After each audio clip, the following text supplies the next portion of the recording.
My name is Natalie, and I am 32 years old. The elegant wedding reception of my sister-in-law Heather turned into a nightmare when she mockingly asked me to clean tables.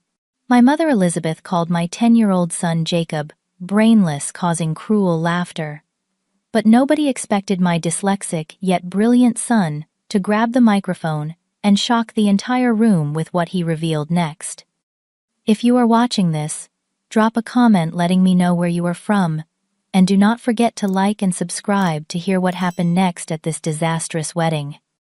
Growing up in a middle-class neighborhood in Boston, my relationship with my brother Benjamin was complicated from the start. Benjamin was 4 years older, always commanding attention and getting his way. Even as children, the dynamics in our family were clear. Benjamin was our mother Elizabeth's favorite, while I shared a special bond with our father Robert. Robert was a kind-hearted man who owned a successful local furniture business. He worked hard his entire life, building his company from scratch, after inheriting just a small workshop from his own father. Despite his growing success, he remained humble and focused on family values rather than material possessions. He always told me, "Natalie, wealth is meaningless without character." Those words shaped who I became. My father and I connected through our shared love of books and quiet conversations. We would spend Sunday afternoons in his study, discussing everything from classic literature to my dreams for the future. He listened to me in a way no one else did, making me feel valued and understood. Benjamin never had patience for these conversations, preferring to focus on the practical aspects of the family business that he expected to inherit someday. When Benjamin met Heather in college, their connection was immediate. She came from a family that valued status and appearance above all else, traits that eventually revealed themselves in increasingly uncomfortable ways. At family gatherings, Heather would subtly comment on my modest clothing or our smaller home, always finding ways to emphasize the difference in our financial situations. After college, I met Daniel, a high school math teacher with a gentle soul and unwavering moral compass. We fell in love, quickly sharing dreams of a simple but meaningful life. Within 2 years, we were married in a small ceremony that Benjamin and Heather barely acknowledged, claiming a business emergency prevented their attendance. My father walked me down the aisle with tears in his eyes, whispering how proud he was of the woman I had become. When our son Jacob was born, our family felt complete. He was a curious, sensitive child, with expressive blue eyes that seemed to take in everything around him. By the time he reached first grade, however, we noticed he struggled with reading and writing. After several evaluations, Jacob was diagnosed with dyslexia. The diagnosis was challenging, but Daniel and I were determined to support our son and help him navigate a world that often misunderstood his brilliant mind. Jacob might have struggled with reading, but he displayed remarkable talents in other areas. His spatial reasoning skills were exceptional, and he could solve complex puzzles that left even Daniel, a mathematics teacher, impressed. He had an incredible memory for details he heard, compensating for his reading difficulties by developing extraordinary listening skills. Unfortunately, Benjamin and Heather saw only his challenges, not his gifts. When Jacob was 8, we attended a family Thanksgiving dinner at my parents' home. Jacob was proudly showing everyone a complex model airplane he had built entirely on his own. Rather than acknowledging his achievement, Heather whispered loudly enough for everyone to hear, "Shame. He can build toys, but cannot read a simple book. Perhaps your teaching methods are as basic as your lifestyle, Daniel." The room fell silent as Jacob's smile faded. My father immediately stood up, placed his hand on Jacob's shoulder, and announced how impressed he was with his grandson's engineering skills. He then took Jacob to his workshop, where they spent the rest of the evening working on projects together. That moment cemented the special bond between my father and my son, a relationship that brought joy to both of them. As my father's business continued to prosper, Benjamin became increasingly involved in the company operations. He worked alongside our father, learning the business aspects while I pursued a career in elementary school administration. Despite our different paths, Our father made it clear that he valued both of our contributions to the family in different ways.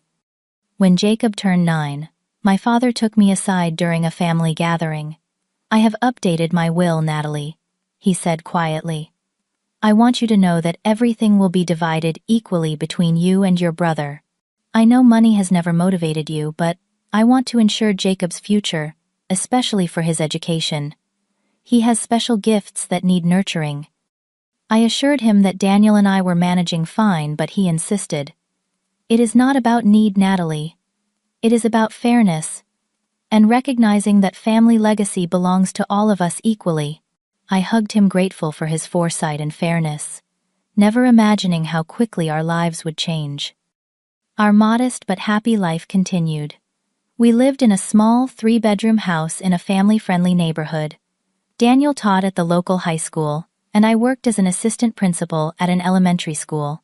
We were not wealthy by any means, but we had enough to provide Jacob with the educational support he needed while still enjoying occasional family vacations to nearby lakes and national parks. Little did I know that my father's decision about his will would soon become the catalyst for exposing the true nature of my brother and his wife, forever altering our family dynamics in ways none of us could have predicted. The call came on a Tuesday morning in October. I was in a meeting with parents discussing a new reading program when my phone vibrated persistently in my pocket. Seeing my mother's number flash across the screen multiple times, I excused myself. Elizabeth's voice trembled as she delivered the devastating news. "Your father collapsed at the store. Heart attack." The ambulance came, but he is gone, Natalie. Robert is gone. The world stopped spinning. My father, my rock, my greatest supporter, was suddenly gone, at just 63 years old. The man who had taught me resilience, kindness, and integrity had left us without warning or goodbye. The following days passed in a blur of arrangements and grief. Daniel handled most of the funeral preparations while I moved through each day in a fog of disbelief. Jacob, though only 10, showed remarkable strength, helping me select photos for the memorial display, and even writing a short poem to read at the service. The funeral was held at the same church where I had been married. The building overflowed with people whose lives my father had touched: employees, business associates, neighbors, and friends. Benjamin delivered a formal eulogy, highlighting our father's business accomplishments, while I shared personal stories about his kindness and wisdom. Throughout the service, I noticed Benjamin and Heather huddled with Heather's father, Harold, a corporate attorney, frequently checking their phones and whispering during the most solemn moments.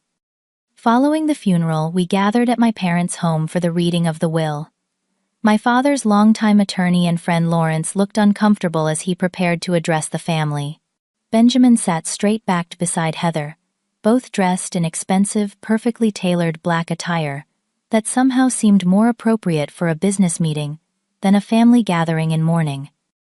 "Before I begin," Lawrence said, "I want to emphasize that Robert was of completely sound mind when we updated this will last year. He was very clear about his wishes." Lawrence proceeded to read the will, confirming what my father had told me: the family home would remain with our mother during her lifetime. His business assets would be placed in a trust, with both Benjamin and me as equal beneficiaries, and his personal savings and investments would be divided equally between his 2 children. The moment Lawrence finished reading, Benjamin stood up, his face flushed with anger. "This cannot be right," he declared. "I have dedicated the last 10 years to growing the business, while Natalie pursued her own career. Father and I had an understanding that I would inherit the company." "That was never discussed with me," Lawrence replied calmly. "Robert was explicit about equal division." Heather jumped in, her voice sharp. "Natalie clearly manipulated Robert in his final years. She paraded that child around, using his disability to gain sympathy and financial advantage." The accusation struck like a physical blow. Using Jacob, my father and son had shared a genuine bond based on mutual respect and love. "How dare you!" I whispered, my voice shaking. "My father loved Jacob for who he is. This has nothing to do with manipulation." Benjamin paced the room. Father was not thinking clearly. His judgment was compromised by age and sentiment. "I will contest this will." To my shock, my mother nodded in agreement. "Benjamin has sacrificed everything for the family business," Elizabeth said, avoiding my eyes. "Robert was always soft on Natalie. Perhaps he was not thinking practically." The room temperature seemed to drop as the lines were drawn. My mother, who should have been a unifying force in our time of grief, had chosen a side, and it was not mine. Over the following weeks, Benjamin followed through on his threat. He hired a prestigious law firm specializing in estate disputes, claiming our father had been unduly influenced and was not mentally competent when updating his will. Heather spread rumors throughout our extended family and social circle that I had manipulated a vulnerable old man, painting me as a calculating daughter who had used her child's learning disability to secure an inheritance I did not deserve. Most painful was my mother's betrayal. Elizabeth not only supported Benjamin's claims, but actively provided statements to his attorneys, suggesting that our father had shown signs of diminished capacity in his final year, a complete fabrication that broke my LOA heart. As the legal battle intensified, our personal lives began to unravel. Daniel was unexpectedly laid off from his teaching position due to budget cuts. I later learned through a colleague that Benjamin had spoken to a school board member, suggesting Daniel's teaching methods were outdated and questioning his competence. While I could not prove the connection, the timing seemed far too convenient. With Daniel unemployed and legal fees mounting, our financial situation became precarious. Jacob's specialized tutoring and educational support services were expensive, and our savings were quickly depleting. The stress began affecting all of us. Daniel spent his days sending out job applications and attending interviews that went nowhere. I took on extra responsibilities at work, hoping for a raise that never materialized. Jacob, sensitive to the tension in our home, began having trouble sleeping and became increasingly anxious about his schoolwork. One evening, as Daniel and I discussed our options at the kitchen table, after Jacob had gone to bed, I made a decision that would change everything. "I want to drop the legal fight," I said quietly. "We cannot afford this battle financially or emotionally." Daniel looked concerned. "But that money is rightfully yours, and more importantly, Jacob's future security." I reached for his hand. "My father taught me that peace of mind is worth more than any inheritance. Jacob needs parents who are present and emotionally available more than he needs money in a trust fund. Benjamin can have the business and the money. I just want our family to heal." The next day, I called my attorney and instructed him to withdraw our opposition to Benjamin's petition. When I signed the settlement papers relinquishing my claim to my father's estate, I felt a strange mixture of loss and liberation. Benjamin and Heather had won the battle for material wealth, but in that moment, I chose a different kind of richness: integrity, peace, and family unity. Within weeks, Benjamin and Heather moved into my childhood home, persuading my mother to transfer the deed to them with the promise that she could live there for the rest of her life. They quickly took control of my father's business, rebranding it with a modern logo that erased any trace of my father's original vision. The family heirlooms I had hoped to preserve as connections to my father, his collection of first edition books, the antique pocket watch his father had given him, the hand-carved chess set we had played with every Sunday, all remained in the house, now claimed as Benjamin and Heather's property. I walked away from it, all determined to rebuild our lives, with the values my father had truly stood for, not the material possessions that had come to represent his legacy in Benjamin's eyes. The first few months after surrendering my inheritance were brutal. We downsized from our modest house to a 2-bedroom apartment in a less desirable school district. The moving day was particularly painful, watching the movers squeeze our furniture into a space half the size of our previous home, while Jacob silently carried his belongings in small, careful trips up 3 flights of stairs. "Is this going to be forever, Mom?" he asked that night, sitting on his bed, surrounded by unpacked boxes. "No, honey," I assured him, though uncertainty gnawed at me. "This is just a transition period while Dad finds a new teaching position." Daniel had been applying for jobs relentlessly, but the local teaching market was competitive, and the whispers Benjamin had spread about his competence seemed to follow him. He eventually took a position as a substitute teacher, work that paid less than half his previous salary and offered no benefits. To supplement our income, he also began tutoring students in mathematics on evenings and weekends. I took on additional administrative duties at my school, often staying until 7 or 8 at night to complete paperwork and planning. The principal, sympathetic to our situation, approved as much overtime as the budget allowed. Still, our combined income barely covered our basic expenses, and Jacob's specialized tutoring. Meanwhile, Benjamin and Heather wasted no time, flaunting their newfound wealth. Benjamin expanded the furniture business, opening 2 new locations within 6 months. Heather quit her job as a marketing executive to become a lifestyle influencer, regularly posting photos of their lavish home renovations, exotic vacations, and expensive jewelry on social media. "Just received the most amazing anniversary gift from my adoring husband," she captioned one post, showcasing a diamond bracelet that probably cost more than our annual rent. "So blessed to have married into a family legacy of success and vision."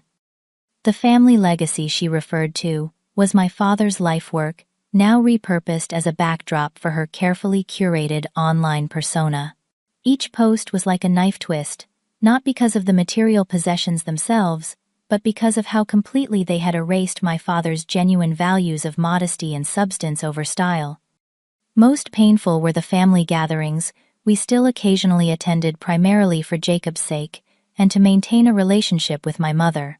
During a Thanksgiving dinner at what had once been my childhood home, Benjamin gave a toast about continuing the family tradition of excellence while standing beneath a massive new portrait of himself in the spot where my father's praised photograph had once hung. Later that evening, I overheard Heather telling guests about their plans to completely renovate the master bedroom. Finally getting rid of that outdated furniture Robert insisted on keeping. "Benjamin has such better taste." The outdated furniture included the bedroom set my father had crafted by hand as a wedding gift for my mother 40 years earlier. Each piece had been lovingly designed and built over the course of a year. Now, it would likely end up in a dumpster, another piece of my father's legacy discarded. Jacob's struggles intensified during this period. The new school did not have the resources to properly support his learning needs, and the other students were not as accepting of his differences. Benjamin's son Andrew attended the same school and regularly belittled Jacob, telling classmates about his dumb cousin who cannot even read properly. One afternoon, I received a call from the school counselor. Jacob had been found hiding in the bathroom during lunch period, refusing to come out. When I arrived to pick him up, his eyes were red from crying. Andrew told everyone, "I am only at this school because we are too poor to afford a good school," he explained in the car ride home. He said Uncle Benjamin had to give us charity because Dad cannot keep a job.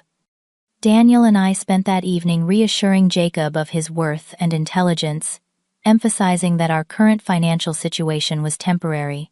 But the damage to his self-confidence was evident in the following weeks as he became more withdrawn and reluctant to attend school. To afford Jacob's specialized tutoring, I took a second job working weekend shifts at a local bookstore. The irony was not lost on me, spending my days surrounded by books while helping my son who struggled with reading. But the quiet hours shelving and organizing became a small sanctuary, a place where I could process my grief over not just my father's death, but the loss of the family I thought we had been. Meanwhile, Elizabeth continued to distance herself from us while growing closer to Benjamin and Heather. She rarely visited our apartment, claiming the stairs were too difficult for her knees, but had no trouble accompanying Benjamin and Heather on their weekend trips to their newly purchased lake house. When she did see Jacob, her interactions were stilted and formal, nothing like the warm grandmother she had once been. "Why does Grandma not like us anymore?" Jacob asked after one particularly brief and uncomfortable visit. I struggled to find an appropriate answer. "Grandma is going through a difficult time since Grandpa died. Sometimes people change when they are sad." The truth was more complex and painful. Elizabeth had chosen status and comfort over fairness and truth. The son who provided luxury and social standing had become her priority, while the daughter who reminded her of the husband she had lost, and perhaps of her own complicity in dishonoring his wishes, was easier to avoid. 6 months after giving up my inheritance, I discovered something that shook me to my core. While helping a colleague research local business registrations for a school project, I stumbled upon the incorporation documents for my father's company's expansion. The dates on the paperwork predated my father's death by several months, yet contained his signature on papers he could not possibly have signed. With trembling hands, I made copies of the documents, uncertain what to do with this information. Confronting Benjamin would likely lead nowhere. He would deny everything, and I had no resources to pursue legal action. The revelation sat heavily in my chest, the knowledge that my brother had not just taken what should have been shared, but had likely committed fraud to do so.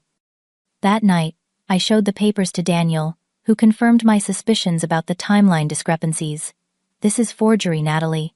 We should report this." But I hesitated. To what end? We cannot afford more legal battles. Benjamin has all the resources, all the connections. "It is not about getting the money back," Daniel argued. "It is about what is right." I placed the papers in a folder and tucked them away in our small home office. "I need time to think about this. Right now we need to focus on keeping our family afloat." As winter turned to spring, our situation improved marginally. Daniel secured a full-time teaching position at a school 30 miles away, a difficult commute, but steady employment, with benefits that would resume in the fall. I received a small promotion at work that came with a modest salary increase. We began to adapt to our new reality, finding moments of joy despite our circumstances. Jacob, resilient in ways that continually amazed me, developed coping strategies for school, and even joined the science club, where his exceptional spatial reasoning skills made him a valuable team member for their engineering challenges.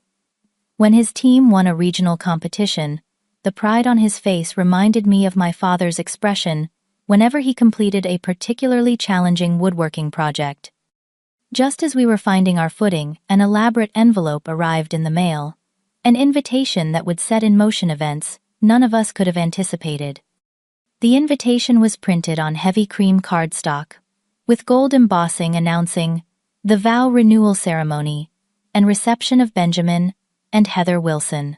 Despite already being married for 8 years, they had decided to renew their vows in what the invitation described as a celebration of love and prosperity at the Grand Plaza Hotel, one of the most exclusive venues in the city. A handwritten note was tucked inside the envelope in Heather's elegant script. "Natalie, hi.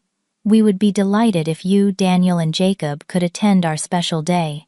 Perhaps seeing how we have honored your father's legacy with our success will bring you some comfort in your current situation. Families should stick together after all." The thinly veiled condescension made my stomach turn. I placed the invitation on our kitchen counter, uncertain how to respond. When Daniel came home that evening, he immediately noticed the elaborate invitation. After reading Heather's note, his jaw tightened. "We are not going to this. It is just another opportunity for them to flaunt what they have taken from you and humiliate us." "I agree," I said, sliding the invitation into the recycling bin.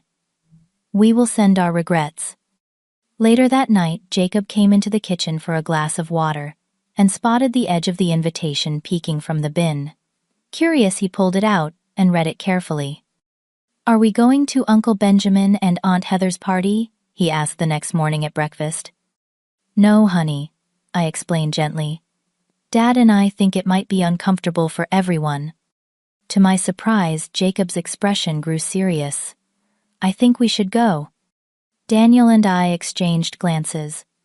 "Why would you want to attend, buddy?" Daniel asked. "You know how Andrew sometimes treats you at school." Jacob fidgeted with his spoon. "I have been working on a special project about family history for school. I want to give it to Uncle Benjamin and Aunt Heather as a gift." "That is very thoughtful," I said, touched by his generosity despite how they had treated us. "But we can send your gift without attending." No, Jacob insisted with unusual determination. I need to give it to them in person. It is important. Over the next few days, Jacob continued to press the issue, showing a level of conviction that was both surprising and intriguing. When I asked about this mysterious project, he would only say it was a video about what family really means, and that he had been working on it for months. Do you really think this is a good idea? I asked Daniel one night after Jacob had gone to bed. Being in that environment surrounded by their wealth and friends, who probably know nothing good about us. Daniel sighed. Normally I would say absolutely not. But I have never seen Jacob so determined about anything. Maybe this is important for his healing process too. Confronting the situation rather than avoiding it. What if they humiliate him? Or us, I worried. You know how Heather can be, especially with an audience. Then we leave immediately, Daniel said firmly. But maybe we should give Jacob the chance to do this. He has had so little control over everything that has happened. After much discussion, we decided to accept the invitation. I sent a brief polite RSVP and began the daunting task of figuring out what we would wear to an event where the hosts and guests would undoubtedly be dressed in designer outfits. I found a simple but elegant navy blue dress on sale that could be dressed up with the pearl necklace my father had given me for my 30th birthday. Daniel still had his good suit from when we attended educational conferences. For Jacob, we splurged on a new dress shirt and tie, reasoning that he was growing so quickly he would need them eventually for school events anyway. As the date approached, Jacob spent increasing amounts of time in his room working on his mysterious project. I occasionally heard him recording himself speaking, but he kept the content secret even from us. His determination was both touching and concerning. What exactly was he planning? The night before the ceremony, Jacob asked me to sit on the edge of his bed during our usual goodnight routine. His expression was unusually solemn. "Mom, do you trust me?" he asked, his blue eyes searching mine. "Of course I do, sweetie," I replied, smoothing his hair. "Tomorrow at the party. I might do something that seems strange," he said carefully. "But I need you to trust me and not stop me. It is important." A flutter of anxiety passed through me. "Jacob, what are you planning?" He shook his head. "I cannot tell you. But I promise it is not bad. It is about the truth." The truth about what I pressed. "About family," he said simply. "About what Grandpa would have wanted." I studied my son's face, seeing determination and a wisdom that seemed beyond his 10 years. This was the child who had been called brainless by his own family members, yet who possessed an emotional intelligence that constantly amazed me. "Okay," I said finally. "I trust you. But if at any point I feel you are in a harmful situation, I am stepping in. That is the deal." He nodded solemnly. "Deal." That night I barely slept, my mind racing with possibilities. What had Jacob discovered? What was he planning? And would tomorrow bring closure, or just more pain to our already fractured family? As the morning dawned, I felt a strange mix of dread and curiosity. Daniel noticed my nervousness as we got dressed. "We can still back out," he offered, adjusting his tie. I shook my head, watching Jacob carefully pack his tablet and a small USB drive into his backpack. Jacob needs this for some reason. And maybe I do too.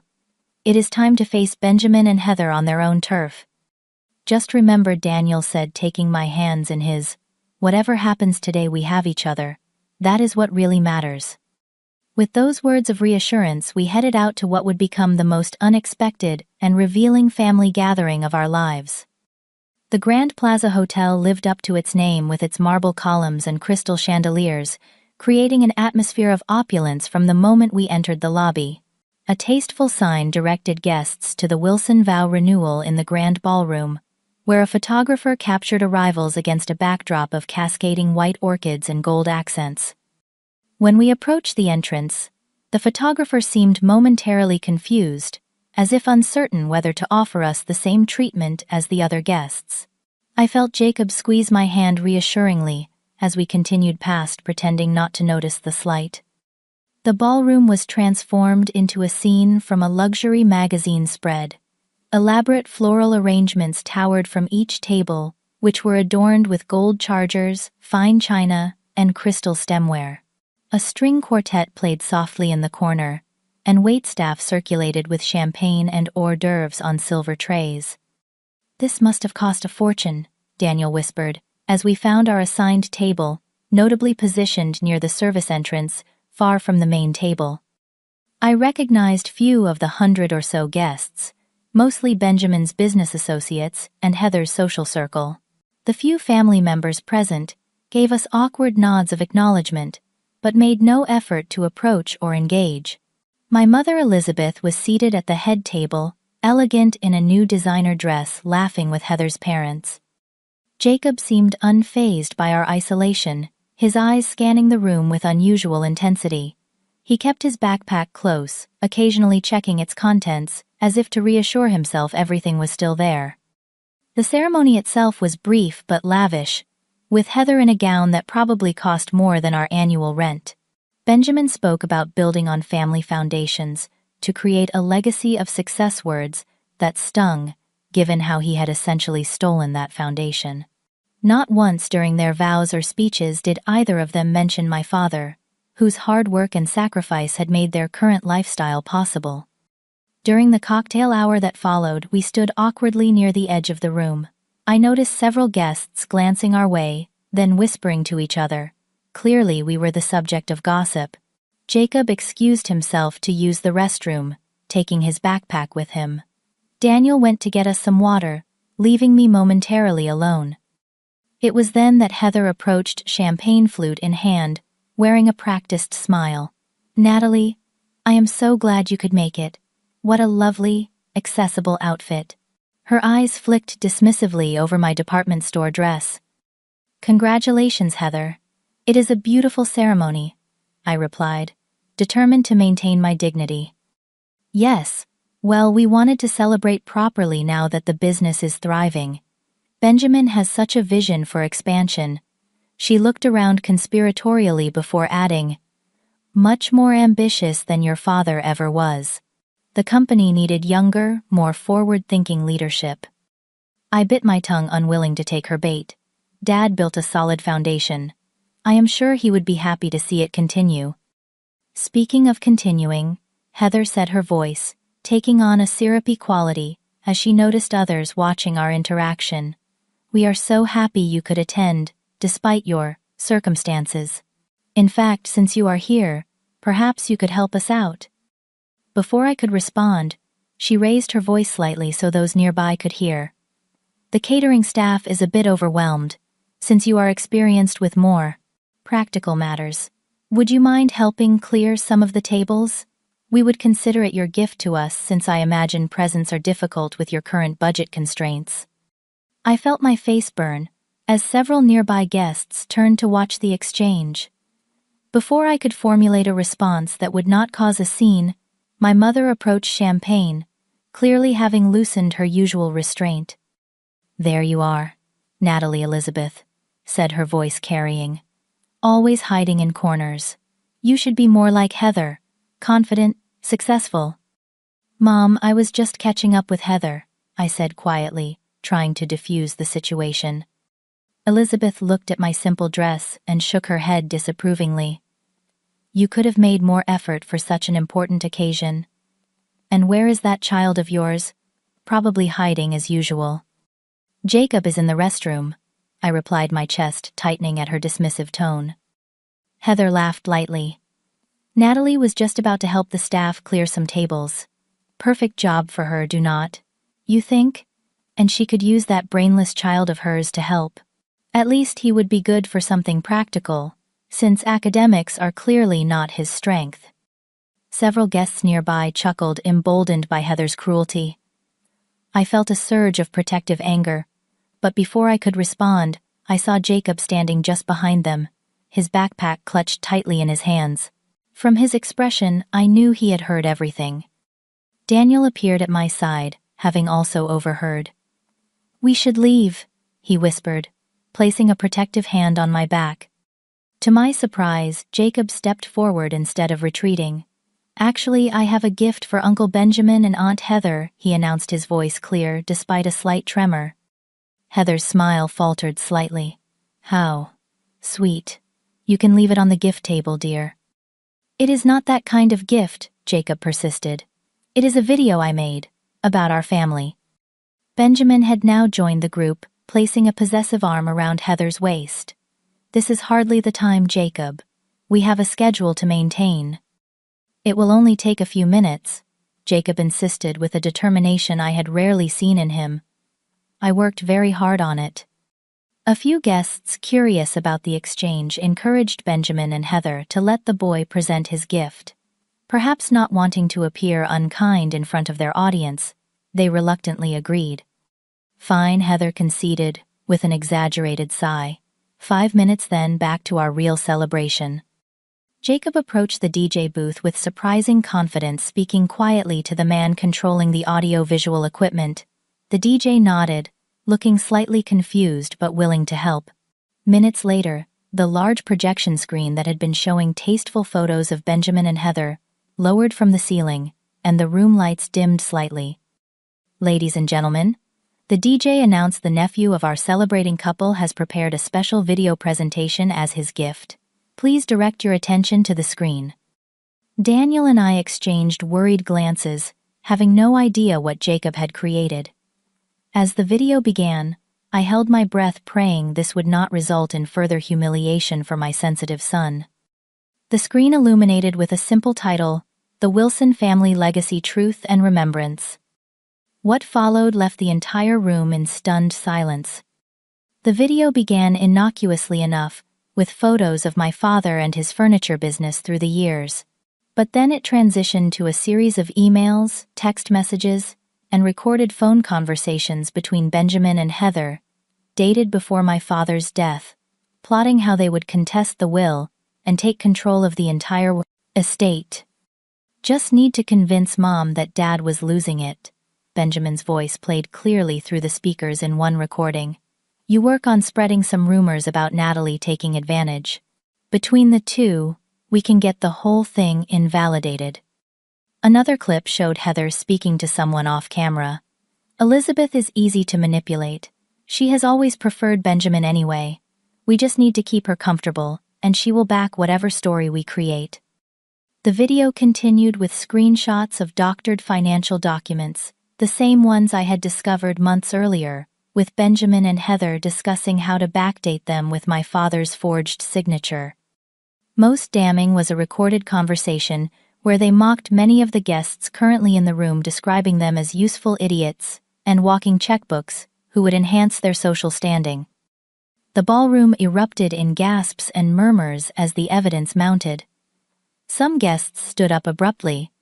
Others filmed the screen with their phones. Benjamin lunged toward the DJ booth, shouting for him to stop the video, but the damage was done. The truth was playing in high definition for everyone to see. I sat frozen, watching, as my son's careful compilation laid bare the extent of my brother's betrayal, not just of me, but of our father's memory and wishes. Jacob had somehow gathered more evidence than I had ever discovered, presenting it in a clear, undeniable narrative that no amount of denial could erase. As the final clip played, Benjamin laughing about how easy it had been to push Daniel out of his teaching position through a strategic conversation with a school board member, I felt Daniel's hand tighten around mine. The video ended with a simple message: "Grandpa Robert always said the truth will set you free. This is for you, Grandpa." The lights came up on a room in chaos. Benjamin was at the DJ booth, attempting to confiscate Jacob's USB drive. Heather stood rigid with shock, her perfectly made-up face contorted in fury. Guests were standing, some heading for the exits, others confronting Benjamin with angry questions. In the midst of the uproar, Jacob returned to our table, his expression both relieved and anxious. "I did what Grandpa would have wanted, right, Mom?" he asked quietly. I pulled him into a tight hug, overwhelmed with a complex mix of emotions: pride in my son's courage, shock at the extent of the evidence he had gathered, and a strange sense of vindication that the truth had finally come to light. "How did you find all this?" Daniel asked, his voice low with amazement. When we visited Grandma at the house last Christmas, Jacob explained. I left my book in Grandpa's old office, and when I went to get it, I heard Uncle Benjamin and Aunt Heather arguing about some documents in Grandpa's computer. After they left, I checked the computer. They never changed his password. It was still my birthday. He paused. I know it was wrong to look at private stuff, but once I saw what they did to you and Dad, I kept looking. I found everything. The emails, the recordings from Grandpa's old dictation machine that they forgot about. As the chaos continued around us, Elizabeth made her way to our table, her face ashen. For the first time since my father's death, she looked at me, really looked at me, with clarity in her eyes. Is this true? She whispered. Did Benjamin forge Robert's signature? Did he lie about everything? Before I could answer, a distinguished older man approached our table. I recognized him as Harold Peters, one of my father's oldest friends, and a partner at a prominent law firm, who had been invited as a courtesy to my father's memory. Mrs. Wilson, he addressed my mother formally. I believe we have some urgent matters to discuss regarding your late husband's estate. And Natalie, he turned to me. I would very much like to speak with you, and your exceptionally resourceful son as well. As we stood to follow him to a quieter location, I caught sight of Benjamin and Heather, huddled with their attorney. In a corner, their celebration thoroughly derailed. The perfectly orchestrated display of their success and social triumph had crumbled under the weight of the truth revealed by the very child they had dismissed as brainless. In that moment, despite the chaos and uncertainty of what would follow, I felt a weight lift from my shoulders. The truth was finally out, and whatever happened next, we would face it with the integrity my father had always valued above all else. The elegant ballroom, which just minutes earlier had been a showcase of wealth and social standing, descended into chaos. Guests gathered in small clusters, whispering furiously while glancing at Benjamin and Heather, who remained huddled with their attorney in the corner. Others were already heading for the exits, cell phones pressed to their ears as they spread the news of the scandalous revelation. Harold Peters, my father's old friend and attorney, guided us to a small conference room adjacent to the ballroom. This might be more appropriate for our discussion, he said, closing the door behind us, muffling the commotion outside. Elizabeth sank into a chair, her hands trembling. I do not understand, she whispered. Benjamin told me Natalie had been manipulating Robert, that the will did not reflect his true wishes. Mrs. Wilson, Harold said gently but firmly, I have known Robert for over 30 years. He was of completely sound mind when he created that will. He was explicit about wanting his children to share equally in his legacy. But the papers Benjamin showed me, she began, were almost certainly falsified, Harold finished. Based on what we just saw, there appears to be substantial evidence of fraud. Jacob sat quietly beside me, looking simultaneously proud and nervous. I placed my arm around his shoulders, overwhelmed with pride at his courage. How did you gather all this evidence? Jacob, Harold asked, his tone respectful rather than condescending. Jacob explained in detail how he had discovered the first clues during our Christmas visit, then systematically explored my father's computer and backup files. Grandpa always kept recordings of his important phone calls for business records. Uncle Benjamin and Aunt Heather did not know about the automatic cloud backup system Grandpa set up. I found everything there. And you compiled this all yourself? Harold asked, clearly impressed. Yes, sir, Jacob nodded. I am not good at reading, but I am really good with computers and audio-visual stuff.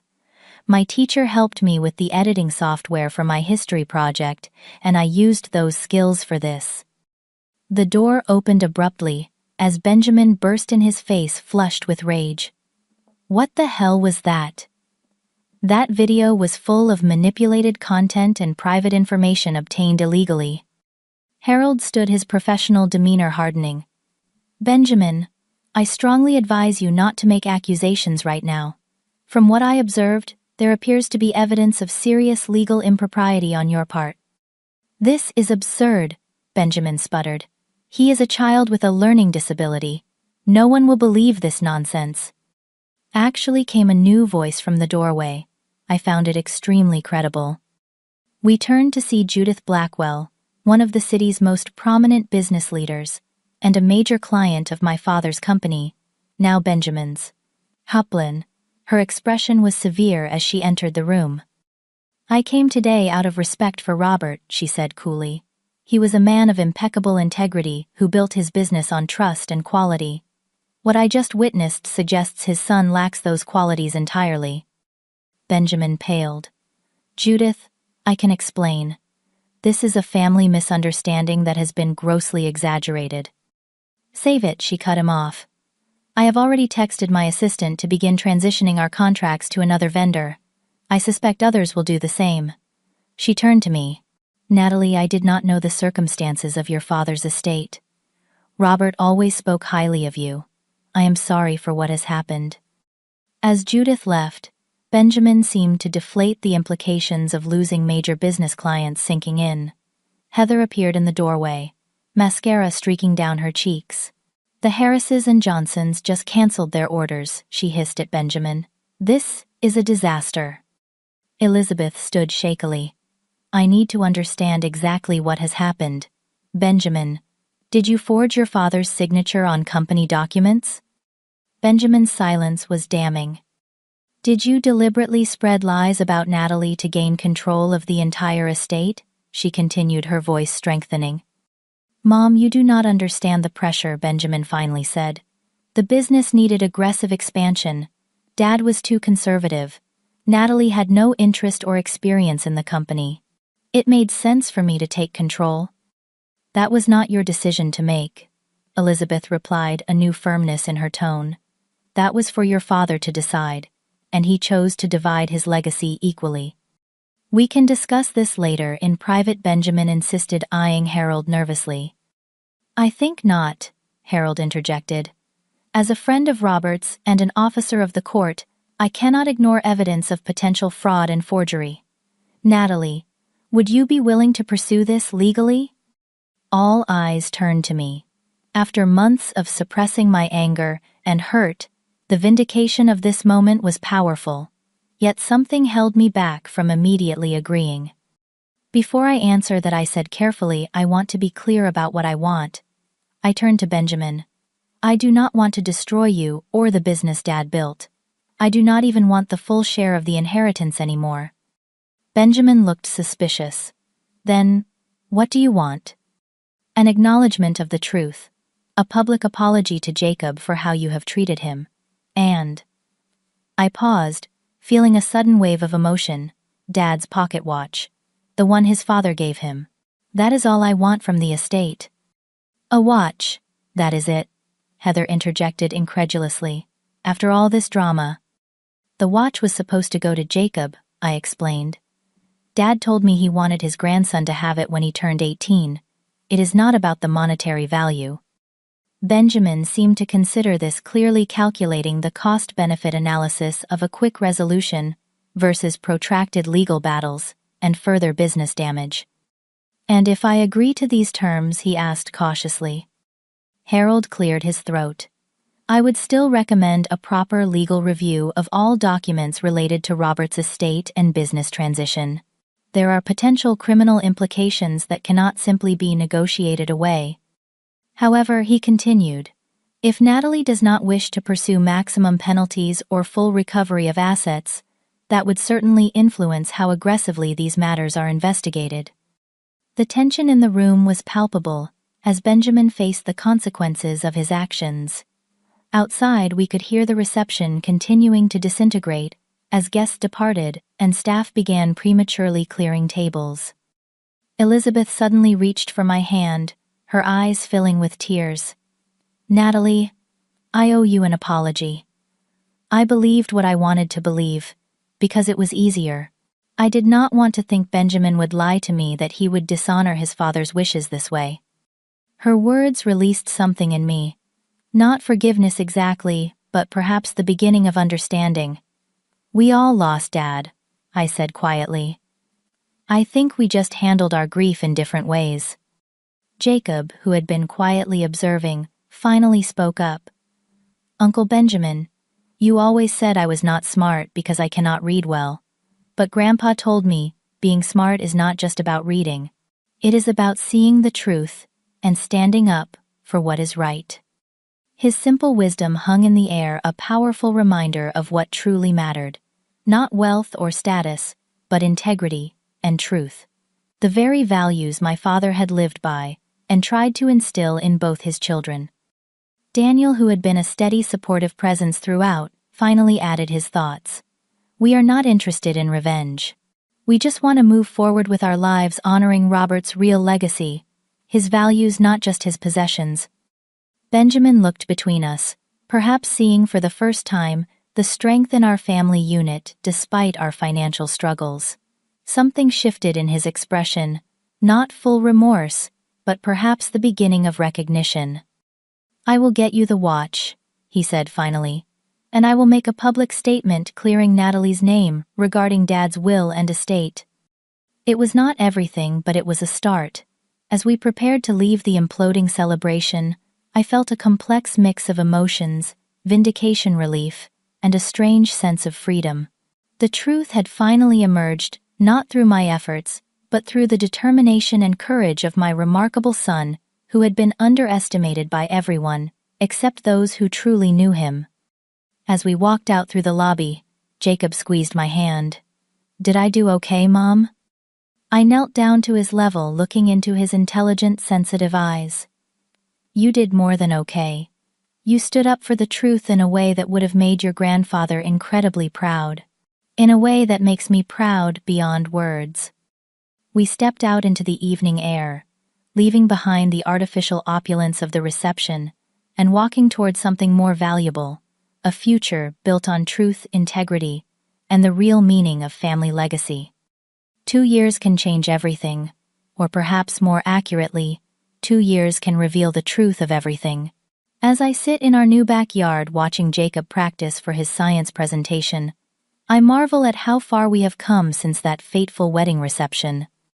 The legal aftermath of Jacob's revelation was both swift and comprehensive. Harold Peters, true to his word, led a thorough investigation into Benjamin's business dealings and manipulation of our father's estate. While Benjamin avoided criminal charges by agreeing to a settlement, the financial and social repercussions were substantial. Many clients severed ties with the company, unwilling to do business with someone whose integrity had been so publicly compromised. Within 6 months, Benjamin was forced to sell one of the new store locations to keep the original business afloat. Heather's aspirations as a lifestyle influencer crumbled as her carefully cultivated image was tarnished by the scandal. Their marriage, built partly on ambition and material success, began showing cracks under the pressure of diminished circumstances. As for us, we did not seek to reclaim the full inheritance that should have been mine. Instead, we accepted a modest settlement that allowed us to purchase a small but comfortable home in a good school district. Daniel was reinstated at his former teaching position with back pay after the school board learned of Benjamin's interference in his career. The most significant change, however, came in our family relationships. Elizabeth, my mother, faced the painful truth of how she had allowed herself to be manipulated. Her initial apology was just the beginning of a long, sometimes difficult journey toward reconciliation. She now lives in a small guest house on our property, spending her days helping Jacob with his projects and slowly rebuilding our relationship one conversation at a time. Grandma, can you hold this part steady? Jacob calls from his workbench, where he is putting the finishing touches on a model renewable energy system for his science fair. At 12, Jacob has blossomed. His dyslexia is still a challenge, but with proper support and accommodations, he has become an exceptional student, particularly in science and engineering. The boy, once cruelly labeled brainless, was recently accepted into a specialized STEM program for gifted students. Elizabeth carefully steadies the small wind turbine, while Jacob connects the wiring. Your grandfather would have loved seeing this, she tells him. He always said you had special gifts. I know, Jacob replies with a small smile. I remember. On our mantelpiece sits my father's pocket watch, restored and functioning a tangible connection to the man whose values eventually triumphed. Jacob often takes it down, running his fingers over the engraving on the back. Time reveals truth. An inscription that proved more prophetic than any of us could have imagined. Perhaps most surprising has been the gradual transformation in my relationship with Benjamin. 6 months after the wedding incident, he arrived at our door alone without Heather. He looked diminished somehow, the brash confidence replaced by something more genuine. "I have been seeing a therapist," he told me, after we had settled uncomfortably in our living room, trying to understand why I did what I did. It was not an immediate reconciliation. Trust, once broken so thoroughly, cannot be quickly repaired, but it was a beginning. Over the months that followed, Benjamin made efforts to understand Jacob's learning challenges, even funding a scholarship at his school for children with dyslexia. Last Christmas, for the first time since our father died, we shared a meal as a family. Not at the grand house Benjamin had claimed as his own, that he had sold it months earlier, moving to a more modest home, but at our table.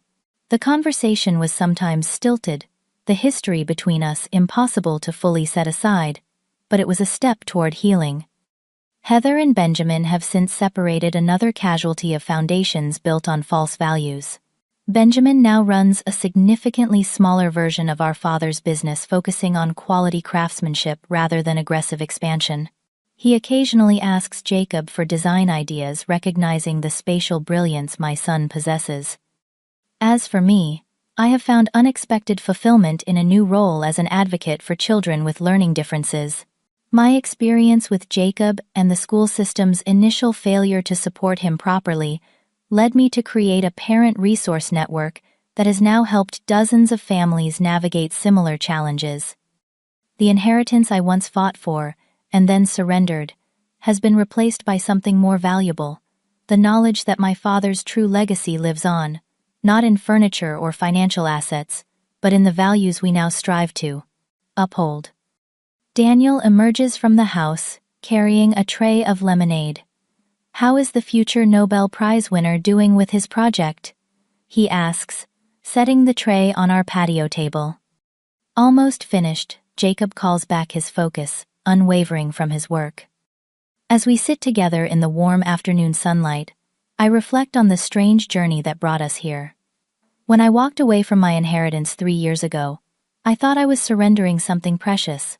In reality, I was making space for something far more valuable to emerge. My father often told me that our choices reveal our true character far more than our circumstances do.